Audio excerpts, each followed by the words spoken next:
262 runs target ను చేసి చేయడం ఏంటి, అది కూడా మరి 8 బాల్స్ మిగిలి ఉండగా చేసి చేయడం ఏంటి. పాయింట్స్ టేబుల్ లో 9వ స్థానంలో పీబీకేఎస్ టీం కేకేఆర్ ని డిఫీట్ చేశారు.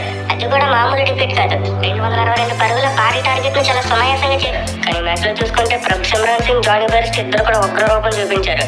అది 262 కొట్టినట్లేదు, ఏదో 162 అన్నట్టు ఈజీగా కొట్టుపాడేశారు.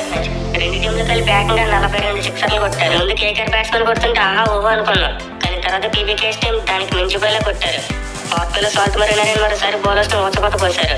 సో కేకేఆర్ బ్యాట్స్మెన్ అయితే కంప్లీట్లీ పీబీకేఎస్ బౌలర్స్ ను డామినేట్ చేస్తూ ఈ మ్యాచ్ లో 261 రన్స్ కొట్టి పీబీకేఎస్ బౌలింగ్ విషయానికి వస్తే రాజు ఒక్కడే బిలో 10 ఎకానమీతో బౌలింగ్ చేశాడు.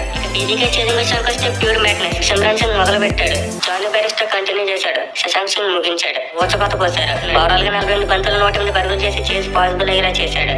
23 బంతులు 52 పరుగులు చేయవలసిన సిచ్యువేషన్ వచ్చింది. బట్ ఇలాంటి టైంలో శశాంక్ సింగ్ కంప్లీట్ అన్లేస్ అయిపోయాడు. 17 ఓవర్లో చమీరా బౌలింగ్ లో 3 సిక్స్లు కొట్టాడు. అండ్ నెక్స్ట్ ఓవర్ చిత్రాలను పట్టుకున్నట్టు